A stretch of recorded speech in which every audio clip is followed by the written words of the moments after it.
Ladies and gentlemen, this is David Mirikitani with another episode of Weighing In, brought to you by the good people at Nike Wrestling. Go to athleteps.com for all of your Nike gear. Also go to Resilite.com for the best mats in the game and pureandclean.us for the best products in the game. Mark, it's Handsome Friday, and we got Grant Turner with us. GT, first of all, we mentioned Nike at the beginning of every pod. The Inflict 4s have been a big hit. The swoosh change and the redesign and the Tawas, I know, I guess I shouldn't say I know. I would expect to have had a massive kick up since the Heat's performance. We're getting near Christmas. People are maybe doing some early shopping. Obviously, you recommend anything on the Nike website, but what are some things that you think might be good presents or stocking stuffers this time of the year? Oh, please continue to follow athleteps.com on Instagram and Twitter. There are going to be some flash sales from time to time. We just got done with our Halloween sale, which is additional 50% off of like sale items and things of that nature. So continue to pop up on our social media platforms to see any and all, sales and things of that nature. That's where a lot of our information is. There's also a newsletter if you want to subscribe to that as well. But I think biggest thing kind of kicking off the season here for, the holidays and whatnot, there's going to be a huge Black Friday push, as all places do Black Friday. So make sure you're outfitted in your Nike footwear for the upcoming season. The Inflict 4 has been a huge launch of that franchise. The Inflict shoe has just been a great piece for us. So really enjoy it. I think it's probably the best version of the Inflict that we've had. And they got some really cool colors, a lot of different color pops. Well, I got to see you at Coralville, and I know a lot of people were talking to you. I got to hear they're happy the Freaks are back too. The thing is that people see them on the NCAA mats, and then, there was times when they could get limited sizes or maybe not at all. And now, you guys it looks like you fully restocked. So that's got to be another thing that's going well for you guys, right? Yeah. And, continue to, follow our social media for, new developments on all footwear and all that kind of stuff. So the Freek is a ginormous success for the Nike Wrestling Company. So it's a great shoe. More to come on that front as we get closer towards the end of the year. There's rumors circulating, so we'll see how that goes. Anyway, so Mark, I know you never look at the document, but GT emailed us his picks, the 149 to 165. So let me pull the document up and we can share that so people can see them. David, why you got to tell everybody I don't look at the document? Mark, you tell everybody you beat me in the pick, so we're just sharing the truths. It's fine. You do a great job. I don't You're have so good. I beat you in the picks. You're so good. You don't need to look at the document. How's that? Yeah, right. Okay, so GT's got a former inter squad match for the national finals at 149. He's got Paniro Johnson wrestling Casey Swiderski. He's got Van Ness, Lachlan McNeil, Ethan Stiles, Kaleb Rachi, Ryder Block, Caleb Larkin. So GT, your quote in the email you sent me the text was, Paniro's in every match. He's never more than a takedown out of it. And you feel like he gets over the hump this year. Is that correct? Yeah, I think that the big thing for why I picked Paniro to win the national title is I think for him,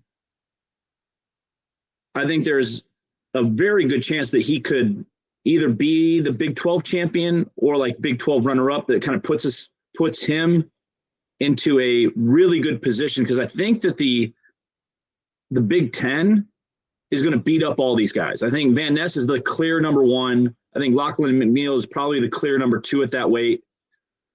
But I think with kind of how the schedules are, I don't think Iowa State wrestles a ton of – I don't think they wrestle Penn State. I don't think that they wrestle Michigan. I don't think that they wrestle Oregon State. I don't think that they wrestle I think it's NC State. So I think that Paniro could have a really good record heading into the Big 12s. And the only person that I think in the Big 12s that's going to give him a really good run for his money is, Rachi at UNI and Swiderski, which once again, all Iowa connections there between Rachi previously being at Iowa, Yeah. Swiderski being on the same team. I think it's just going to come down to like Paniro just being that kind of like, I'm going to win 3-0 or 3-2 or 5-4 match. He was the number 4 seed last year or 5 seed last year at the national tournament. I could see him doing the same thing. But clearly, like Shane Van Ness, I think is probably a really, really solid pick that you guys both had. I think we're all believers in Larkin. I think he's, a young up and coming kid that could have a really, really good season. Your picks are very interesting at this weight because it's 4 Big 10, 4 Big 12. So, we've talked about previously how good 197 has been for the last couple of years, but this weight with Paniro / Frost, Swiderski, and Kaleb Rachi and Larkin, what a great semifinal that would be, right? And if the other semifinals in the Big Tens, these wouldn't be the matchups necessarily, but Van Ness, McNeil, Stiles, Ryder, Block. I mean, good Lord, there's some, and the guy we didn't talk about is Chance Lamer coming back second semester, in Nebraska. So, he'd be in that Big 10 as well. Okay, at 57, you've got Penn State, then Antrell, then Shapiro, Ty Waters, Brandon Cannon, Vinny Zerban, Cody Chittum, Cannon Webster. Yours and I's look like remarkably similar because I just put them down as All-Americans. We both have the top 2 the same. We both have Shapiro. We both have Waters. We both have Webster. And then you have Cannon and Chittum. And I have Cardenas and Jordan Williams. So anything that sticks out to you here, Grant? I think just the idea of like what Penn State is going to look like at 57. Either like K-Sack, PJ Duke, Joe Seeley. I think, those are the top 3 guys at that weight class for Penn State. I like Webster a lot. I think he's kind of underrated. He's really sneaky good. Big fan of Cannon. Kind of put him a little higher than maybe his seed in the rankings and whatnot. I just think that his style of wrestling kind of could be a really good run this year. And once again, we're filming this like November 6th, right? So like there's a whole season to kind of see how this is. And I think from previous conversations, we all, a couple of years ago or even last year, we all thought Cody Chittum could be, a pretty talented wrestler. I think, him going back to Chattanooga now, I think maybe he gets a little bit more of that like confidence back. But I think that he can get on the stand this year. I hope that it goes well for that young man. I definitely think that he's put in a lot of time and effort. So I definitely wanted to have him on my award stand here. The Chittum pick is interesting because he goes to a room where he's the guy, right? And there's certain people that thrive when they're the guy. Like some people are like, hey, I got to be in a room full of killers. And other people are like, I need to be in a room with some killers, but I need to be at the top of the food chain. You get a little more coaching attention, et cetera. And he's a Tennessee kid, I believe, right, Grant? Yeah. So, yeah. Okay, 65. You shocked the world by picking Messenbrink and Caliendo in the finals. So I just want to make sure you because Lockett wasn't in the rankings. Do you want to add Lockett in here? If he's the guy, I would probably entertain him being in the conversation for All-American. I don't know where I'd want to put him, but I would definitely put him on there. I don't really want to dive into it. I just put him in parentheses. Now. So if he wrestles, you're counting him. Yes. That's fair. Okay. Sure. Okay. And then it's Messenbrink, Caliendo, for people that aren't watching, Messenbrink, Caliendo, Blaze, Downey, Hunter Garvin, Connor Uten, Peyton Keller, Brandon Scholes. Go ahead. Sorry. Yeah. So a couple of guys in here that I really feel like could be kind of sleepers. Peyton Keller being at Oklahoma now, basically being an All-American 2 years ago and then basically not last year. I've always been a huge fan of Connor Uten. You guys kind of known that since his redshirt year. I've been able to kind of see him in open tournaments. Really big believer in him and his abilities. I think this is the year that Ryder Downey gets on the award stand. He's been in the mix for a long time, beaten some really good guys. Just his style is kind of keeps it close situation. once again, I'm putting another Illinois guy on the award stand. I think that another Big Ten guy kind of sneaks in there. I think Scholes is one of those guys that could find his way to the award, like to the podium. I think probably Lockett, if he's the guy and he's going, and he could be in the mix for national title type situation. He's got a ton of talent, and he's got some really great international success too. So just didn't know if that was like if he was coming out, or if that's truly where he's going to be at in the process. I think he will be, but you never know. Well, we'll find out tonight where he is. We're recording this on Friday. I think we'll post 2 of them today. We'll try, but Lockett is going to wrestle Hunter Garvin tonight. I mean, I would assume. I mean, that's what everybody's saying. And it used to be, well, he's going to be burning his red shirt now with the 5 dates. I also talked to a coach, and it's 5 events, and 2 events can be 2-day events. Just so if people have confusion about that. So if a true freshman wrestles in, say, the national duels or Cliff Keen, that counts as 1 of your 5. So just to get clarification on that. Okay, so GT, when you get time, send us your 74 and 84 picks. We're going to talk about Bill Farrell, and then if we have time, we'll get to 197 today. But Mark and I turned our picks in, so we'll just wait and circle back on this next week like we did today. So Bill Farrell, the brackets are up on usabracketing.com. The Greco and women's are up. So rather than try to break them down halfway through the tournament, we just want to let people know that. GT, I'm correct at USA Bracketing. You need a login and password, but there's no fee to get that. You just create an account and then you can get in everything. Is that, do I have that correct? Yeah, so right now you just basically create a login and basically you have this to USA Bracketing, very similar to like a track wrestling or flow arena. You just get on there. They have all streams are up. You can pull them all up on your actual computer top. So I have all 3 mats up right now, and you can kind of like just have it in different windows. Nice. Just kind of click back and forth, but the bracketing is up as well. So you can see the Greco brackets and the women's brackets right now online at USA Bracketing. I think right now they're in the semifinals for a lot of the different weight classes. So it's definitely ongoing.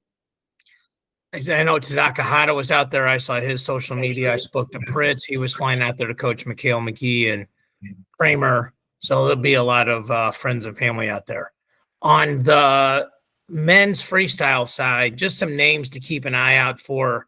We're not going to do, we'll do more of a summary than a preview, but at 57 kilos, probably the 2 biggest names are Antonio Mills and then Masa Ono. So for people that don't know, 125.4, one of my friends argues like 125.38, like, okay, it's 125.4, give or take a tenth of a pound, is Ono. So I think the question becomes, it seems like he's going to redshirt. Mark, like, appreciate you kind of setting aside here and letting GT get us caught up. But if he can make 125, he's probably not going 141. And even if it's with 2 kilos, that's a 2 kilo tournament, probably, right, Grant? Yeah. Okay, so that takes it to 129.8. Let's just call it 130. If he can make 130, he's probably not going 41. He's probably big enough to go 33. It sure looks like Luke is their 25. And, I mean, they have an abundance of riches at 33 with Braden Davis, Marcus Blaze, and Ono. Like, do we think Blaze starts and the other 2 redshirt, Mark? I think they're going to start Blaze at 33 this year. I think Ono's got a red shirt. I think he's still learning how to do the folk style type of wrestling. So I'm guessing he's going to sit this year. I would agree. I thought he could probably just bump up to 141 and win it. But that's a lot of weight. And Jesse Mendez is going to give him all he wants. I mean, that's just the way Jesse is. So more than likely he'll probably redshirt. Okay.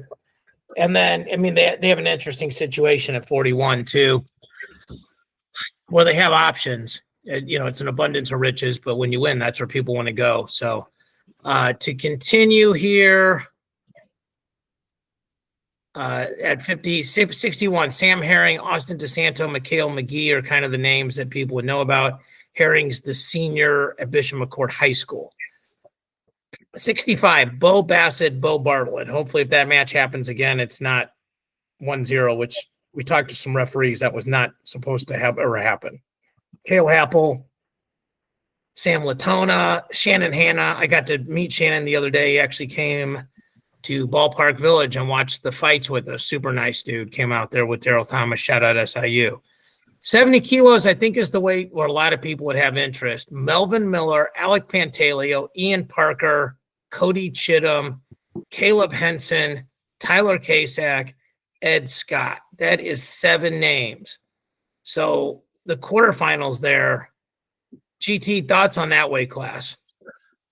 Well, just to educate you, former, coaches and USA Wrestling centric individuals, the 61 kilo athlete that is also from Kyrgyzstan is the reigning world silver medalist. Oh, Bekzat Almaz Uulu. Yep. How did I do on the pronunciation? I think you did really, really good. All right. We're going to hang up now. I think also a lot of the Mongolians are some pretty high level guys, especially at 61 and 57. I think both of those guys are their starters for the senior level world championships. But I just wanted to point out the one at 61 kg, which kind of, puts a lot of pressure on like kind of a world silver medalist at 57 coming up, kind of 6 kilos. But to your point on the 70 kilo weight class, holy cow, what a freaking weight class this is. This is a really, really tough weight. Ian Parker was our guy for the Pan Am Championships. He was a Pan Am medalist. Alec Pantaleo was ranked number 1 in the world at one point in time. We have a great up-and-coming high school athlete in Melvin Miller. Cody Chittum, as we've already discussed, has a really good international prowess, but could be really good for folk style as well this year. Caleb Henson redshirting, kind of in that same mix, like what's going to happen with him if he's going to redshirt. I think he's redshirting this year for Virginia Tech, but his international, like where is he going to land? Is he going to be going back down to 65? Is he wrestling 70 for right now? Kasak, we all kind of know from Penn State folk style seasons, being able to showcase his freestyle ability here. Ed Scott, another great collegiate athlete, seeing his international prowess. I don't know some of the other guys from the international stuff right off the top of my head. Yeah. But I think most people are paying attention to those U.S. guys and just, hey, like Melvin Miller won the Clarion Open, but the Clarion Open and the Bill Farrell are not the same tournament. Alec Pantaleo and Parker are more 65 guys that have sort of bumped. Caleb Henson can make 149, so he's bumping up a little bit. Chittum's a 157 coming down. That weight Kasak the same, Ed Scott the same. That weight class is 154 plus 4.4, so 158 and a half, give or take. Mark, your thoughts on this? My thoughts, first thing I see when I look at these names is wow. Second thing I think is Tyler Kasich. I'm going to read between the lines.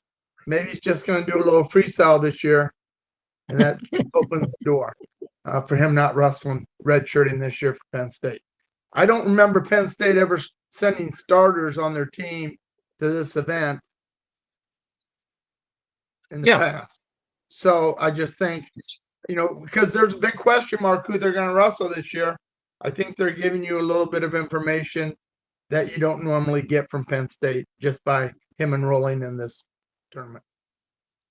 Yeah, I think that's a smart assumption. The other thing is we all know the rules. You get 5 dates. We just talked about that. So Kasak has a red shirt, so he can enter these other tournaments as a red shirt, and Duke can wrestle 5 events before they have to decide. That's the embarrassment of riches that Penn State has because they've started so many of these guys as true freshmen. Luke started as a true freshman. Braden Davis started as a true freshman. Kasak started as a true freshman. Kind of up and down the line, a bunch of these guys that it really gives them options later.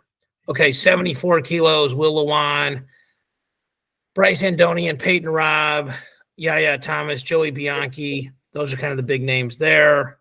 79, Evan Wick, Danny Bronigal, not as deep.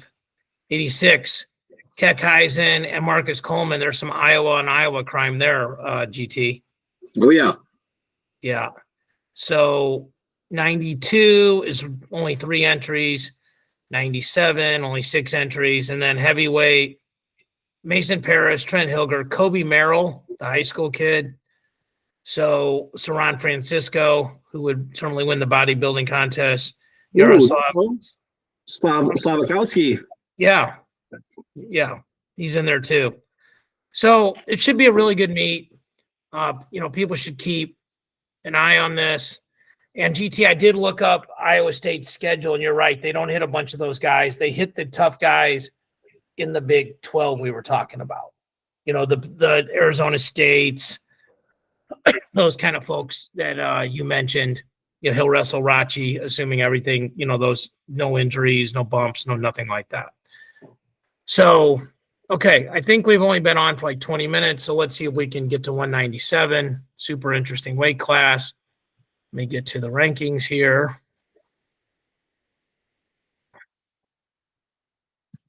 By the way, I think all of us watched bits and pieces or the whole thing. Iowa won 40-0 last night against Bellarmine. Some good performances, some bad performances. Not bad, but some slower performances. Okay, here's Flo's rankings at 197. Let me share this quickly.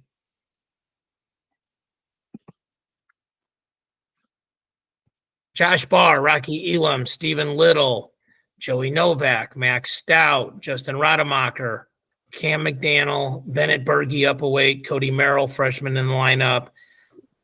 Evan Bates, the transfer, Luke Geog, he was the big winner for Ohio State out of the Clarion Open. All 3 of those guys were entered, and he was the one that popped out.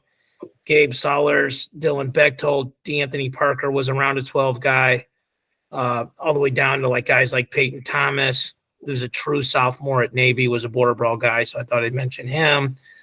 Cade Lout, Illinois, got another guy. Branson John from Maryland had a really nice weekend last weekend to pop into the rankings. Same thing with Carson Tompkins. So I think Patrick Brophy is not eligible till second semester. Colton Hawks is still a little banged up right now, so he's not going to go right away. And Sammy Sasso is a guy that lost last week but has a lot of potential. I think the things at the top, Barr got hurt at U23s. I think he's another guy that can redshirt. I can't remember if he redshirted or not, but they have Marisola waiting in the wings. Rocky Elam taking his 5th year, left Missouri. Stephen Little, Joey Novak, that was the all-star match. Max Stout, Justin Rademacher had a great summer of wrestling, is a really good freestyler. Cam McDaniel, the surprise All-American last year. And Bennett Berge up from 184. He's a guy that wrestled Dustin Plott. Cody Merrill, super high expectations for him. Probably gave Buchanan one of his closest matches all year besides the single loss that Buchanan had. So, Mark, your thoughts on the weight? Yeah, there's just so many questions. Is Barr going to be healthy to wrestle this year? I don't know what his injury was at the Worlds because they're not going to give you that information. So I don't know when we're going to see Barr. Rocky Elam has not been healthy since he was probably in freshman in college. He's been hurt a lot, neck issues, and those are scary. So I don't know what this weight's going to end up being because you may not see the top 2 guys all year long because of injuries, and then the weight class becomes a whole different, animal. I think those are the 2 best guys if they're healthy by far, but I have no idea what's going on. Well, I think we know, and then GT, I'll flip it over to you. I think we know Kevin Dresser is, he's good at managing pitch counts. They took it last year. They went down to 27th to manage injuries and red shirts and things like that. And Iowa State's got a really good team. After the national duels, I think possibly the best duel of the whole season is Iowa and Iowa State. Which we'll talk about. Iowa, Oklahoma State, Iowa State. I think Penn State's better than almost all those teams, at least 7-3 in matches. But Iowa State's really interesting. So, but if Rocky can get to the finish line, I think Kevin Dresser is the kind of guy that doesn't care about a regular season duel too much. So he's a Kansas City, Missouri kid. We were lucky enough. GT, he wrestled in the border brawl that was at Kansas City Union Station. I don't know if you remember that, but he was, in the one that was in the sunlight there. So your thoughts on 197, Grant? Yeah, I think, the Penn State, injury to Josh Barr, at World 20 or U23s, you just don't know how long that's going to last. With Rocky coming back and like kind of his injuries and all that kind of stuff, keeping him healthy, like he could definitely be a guy that could win a national title. Stephen Little he was in the All-Star Classic, had a great match there. I think some of the guys that I would probably kind of keep an eye on that maybe under the radar, Cody Merrill, kind of as a freshman coming out. Justin Rodemaker, I think he's a really new up and coming kind of stud for USA Wrestling and for collegiate side of things. I think he could be he could upset the entire apple cart and upset somebody, make a national finals. Like that guy is that talented. I think this is a really interesting weight. I think this one has the capability to be like a really tiered weight where like you get like maybe 4 or 5 guys and you're like, okay, well, like those guys are kind of all really good. And then, 6, 7, 8 on the podium could be any of the next 25. I think it just has that ability, or it gives me that kind of vibe to say, who's in that round of 12 matchups. I think, Max Stout being a previous All-American, McDaniel being a previous All-American, Stephen Little being a previous All-American, Novak being a previous All-American. Like they've had some kind of guaranteed tiers there. But it'll be interesting to see like what that looks like for the rest of the weight class and throughout the year. Am I right that 7 of the top 8 of these guys have placed before, and the only guy that hasn't is Rademacher, who's like an age group world medalist? Like we know Barr, Elam, Little, Novak, Stout, McDaniel, Berge placed at 84. So there's 7 returning All-Americans, correct? Yep. Wow. And then you said Merrill. I know Missouri has to be high on Bates because they basically recruited him over the top of Colton Hawks. DeAnthony Parker was around a 12 guy last year. This is an interesting weight. And normally these upper weights are senior loaded, and there's only 2 seniors in the top 10. So, and it's pretty interesting. It's Missouri. They're tied to Missouri along with Hawks. Like he was at Missouri, Rocky was at Missouri, and now Bates is at Missouri. So, okay, Mark, do you want to kick us off here? Sure, why not? Okay. I'm going to take Rocky Elam in the finals against Rodemaker, Morgan State. I think Rodemaker, like Grant and you have both said, has a lot of experience internationally, but he's just a tough kid. And I think he's got a legitimate shot. And if Josh Barr wrestles, I'm guessing he'll probably be in the finals. So I would take him against Rodemaker. But I think those 3 are the guys that I'm looking at to make the finals. My All-Americans then will be Penn State, Little from Little Rock, Novak from Wyoming. I'm going to go Berge from South Dakota State. I'm going to go Cody Merrill from Oklahoma State. And do I have one left? One left. I'm going to go University of Iowa, Mo. Really? I think he's going to give people problems this year. He's got some things to work on, obviously getting out of legs, but I look at this lineup here. Most of these guys don't wrestle legs. They're more feet to back, and he's got a great stand-up. He stood up right away so quick on that guy, but the guy was able to get a leg in and then kind of control the situation last night. But, yeah, I'm going to throw a dart and say he's an All-American. No bias at all. Okay. GT, you ready here? David. None whatsoever. And by the way, Hawks is the 3-time round of 12 guy, but at 84. So that's interesting. He started the year so low. Go ahead, GT. I apologize.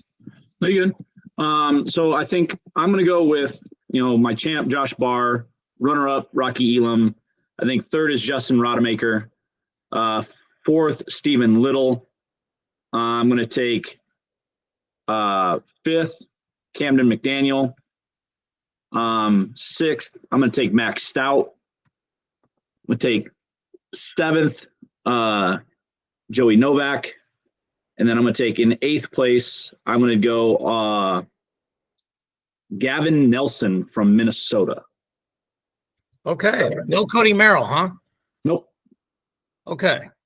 That I would have been wrong about that. I would have guessed that. So my top 3 are the same as GT's top 3. I think they get Barr and Elam to the finish line. I think those guys are just a shade better. And I think Mark agrees with that. I just think right now, Mark,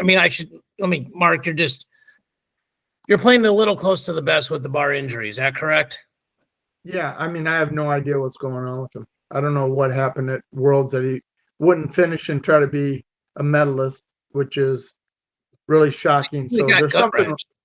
We got gut wrench. I think he popped a floating rib or tore the cartilage. I mean, something. Okay. Something, because he's a tough kid. It's not like we're not quite it's not shocking, I don't think, that, or it's not like, we think he sissied out or something. Yeah. So I agree with Stephen Little, super consistent guy. I agree with Bergie, Mark. And I agree with Merrill, Mark. And then GT, I agree with Stout. So I think I sort of a blend of you guys. And then I guess I have one more here. And Novak. So, okay. So. No Merrill, David? Oh, no. I am going to take Merrill. No, I have Merrill. I put him in there. Okay. I just want to make sure I'm not the only homer here. I said I agree with you on Merrill. You're a homer on Endine. I know. I think he could be an All-American. Right. Yeah. You don't. So, Grant, what do you think Odine has the possibility of being an All-American? Yes. I think he has a definite possibility. But I think the one thing that I think we all kind of know as more of kind of, I don't know, let's say an Iowa geographical fan is that we know how good he was at Wartburg. And, that we know that he made a world team for Team USA at 97 kilos last year. So I think that a lot of people are going to get kind of a redefinition of what he is, because this is going to be the first time that he's going up against Division I guys on a week in, week out basis at, in the Big Ten. Right. So I think a big thing that people may not, pay attention to him is that, he was at a Division III school for a majority of his career. And so this is his last and final run at everything. And as we kind of all know, Iowa's done a pretty good job with transfers that have come in and then have, pretty good success and get on the award stand. Stephen Buchanan, Jared Franick, Caliendo, just to name a few that have come in to say, hey, All-Americans and done really well. So I think also just at that weight class, as we've kind of previously mentioned, there's some really bona fide talent there. There's, 8 returning All-Americans. Mosa already, I think Mosa 2-time champion, or maybe 2 or 3-time champion for Division III. 3. Here's what, no, they said it wrong last night. Here's what I have a question about this kid. He was a 2-time JUCO champion and a 2-time D3 champion. How does he have another year? He was not a 2-time JUCO champion. Yeah, he was. No, he wasn't. He got 6 as a freshman. Okay, well, it says, he wrestled in 2 national tournaments. It says here he's a runner-up. Okay, but the point is he's wrestled in 4 national tournaments. So how does that work?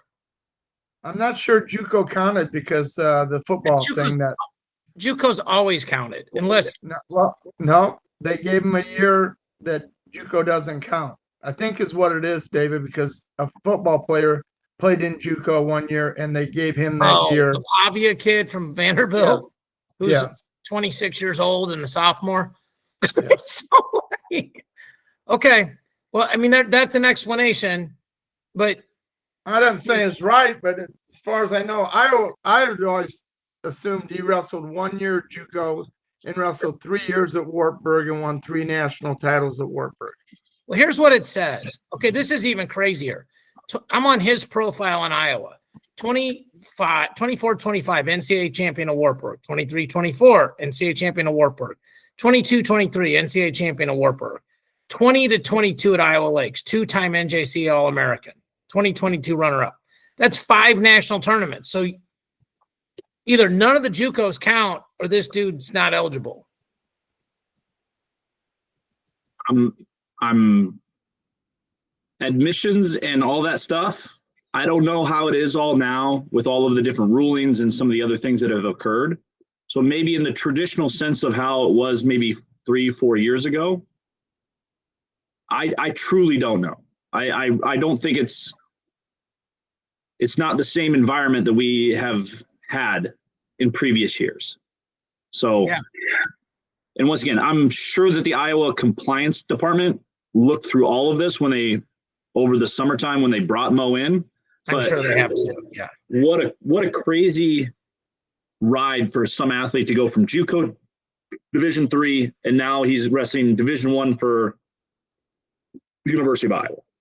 Right. There's another thing, David, and I may not be right, but I think I am. 2020 was the free year for COVID, because 19 is when COVID hit. 20 was the free year. Everybody got a free year. So that first year that he wrestled, say, junior college, didn't count at all. So, Mark, he's a 22 NJCAA runner-up and a 3-time D3 champ. That's still 4 national tournaments. Agreed. I'm not, David, shrug your shoulders all you want. I don't know. I'm just giving ideas of how he might be able to be eligible. And I didn't think that JUCO counted against him, is what I assumed. Well, that's what we're saying. The COVID thing's irrelevant because there's only one COVID year and the guy's been to 5 national tournaments. So it'll be interesting to see for people that, Iowa won 40-0 last night. Some performances I'm sure Brands is really happy about. Some performances I'm sure the guys want to get better at. GT, we didn't get a chance to talk to you, but tonight at 7, Stanford goes to Oklahoma State. We could see Knox against Figueroa. We could see Hunter Garvin against Ladarion Lockett. We could see at 57, we could see Cardenas against either Landon Robidoux or Teague Travis. And we could see some combination of, I don't know where Aiden Valencia or EJ Parco is going to be at 41-49 against Carter Young, Sergio Vega, and Swiderski in there. So what is the one match that's sort of appointment level viewing for you? Well, I think probably one of the things that I'm most looking forward to when it comes to that particular duel is that it's home opener for Oklahoma State, and like what energy is going to be around the Oklahoma State program with, all of the stuff that has happened over the summertime for all of their international athletes. I think also, as we all are sports guys, Oklahoma State football has been a big disappointment for the university. And I think everybody is hoping and all right, let's just get to wrestling season, because I know that the team's going to be really good. So I like the energy that's going to be happening there. I think there's going to be some really great matchups, kind of as you alluded to. But I mean, it's Stillwater Friday night, man. GIA, baby, GIA. And they're doing a big tailgate there ahead of time. So if you're in the Stillwater area, go hang out. Should be an interesting duel, ESPN Plus. So that's good, even if with the whole ABC YouTube debacle. If you have the ESPN app, you can still watch it. So lots to look forward to this weekend. It's I no longer call it wrestling season, Grant. Like it's if this is wrestling season, then you're making a lot of trips for no reason in the off season, supposedly. So I think it's just folk style season. And, everybody's back in the swing of things. High schools are back practicing. Grandview's back on the mat at their tournaments and such. So we appreciate you guys watching and listening. Please hit the like button. Please subscribe. And we will see you guys soon. Have a great weekend.